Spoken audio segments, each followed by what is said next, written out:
Al emprender, si queremos evitar invertir dinero y tiempo en una idea que después no consiga suficientes clientes, debemos hacer el proceso de descubrimiento del cliente que vamos a hablar a continuación.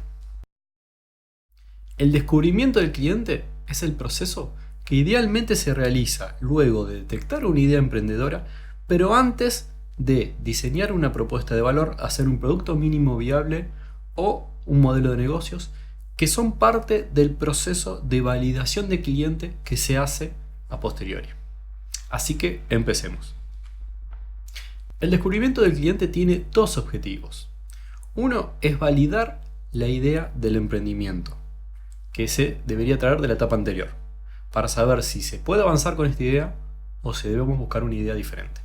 Y al mismo tiempo tiene otro objetivo, que es aprender sobre el problema o la necesidad del cliente.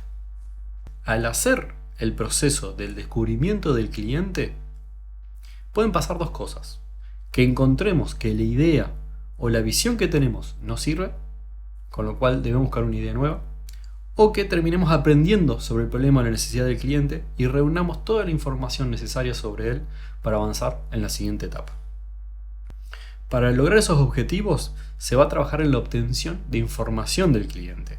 Hay muchas formas de obtener información de un cliente, como pueden ser informes, estudios, investigaciones, pero la mejor forma es la entrevista, sobre la que vamos a hablar más adelante.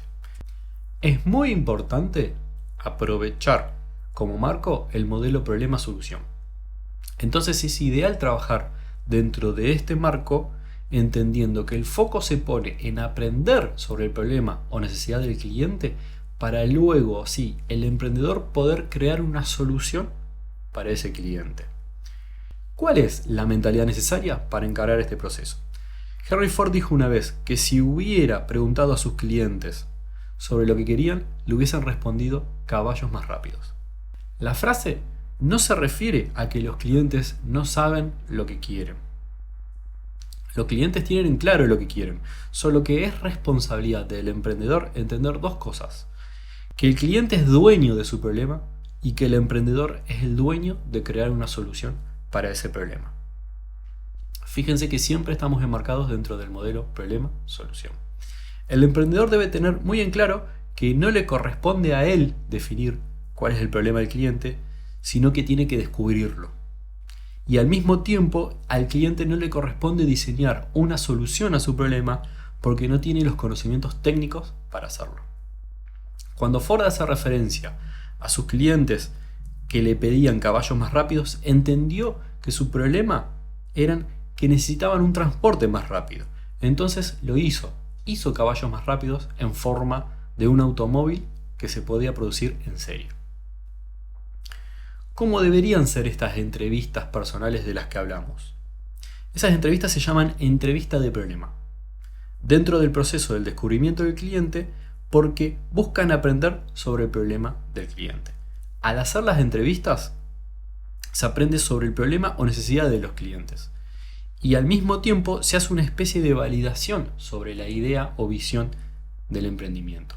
Entonces se verifica si hay suficiente cantidad de personas o clientes para el emprendimiento, la importancia del problema y si es suficientemente profundo como para justificar pagar una solución por él, y al mismo tiempo si es un problema o necesidad que requiera una solución que tenga que ver con las habilidades propias del emprendedor. Hay que tener muy en claro que en las entrevistas se debe trabajar para obtener la información adecuada, que es la información objetiva, sin estar contaminada de aspectos subjetivos del cliente. Entonces se debe preguntar sobre los hechos, sobre el pasado, y nunca sobre los deseos del cliente o sobre el futuro. Tampoco se debe preguntar sobre cómo quisieran los clientes solucionar su problema, sino que el foco debe ir a entender cuál es el problema del cliente. Es importante preguntar también sobre si ya se intentó solucionarlo o si se buscó una solución en Internet.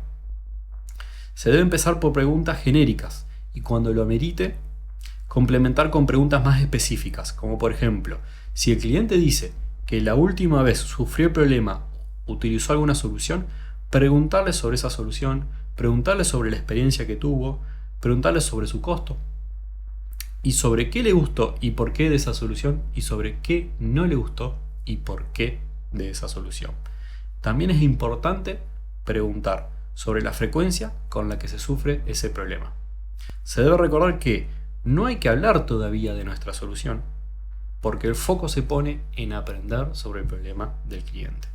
Y respecto de la cantidad de encuestas a realizar, deberían hacerse encuestas hasta no aprender más sobre el problema del cliente. Puede ser que sean 10, puede ser que sean 8, puede ser que sean 20.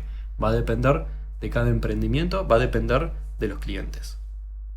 Con toda esa información reunida, en este proceso deberíamos haber aprendido sobre el problema del cliente y al mismo tiempo haber reunido toda la información necesaria para poder diseñar una solución para ese problema.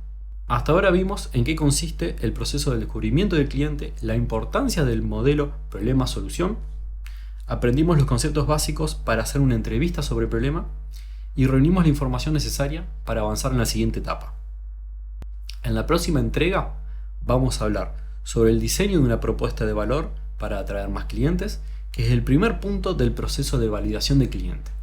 Así que esperamos que nos acompañen y gracias.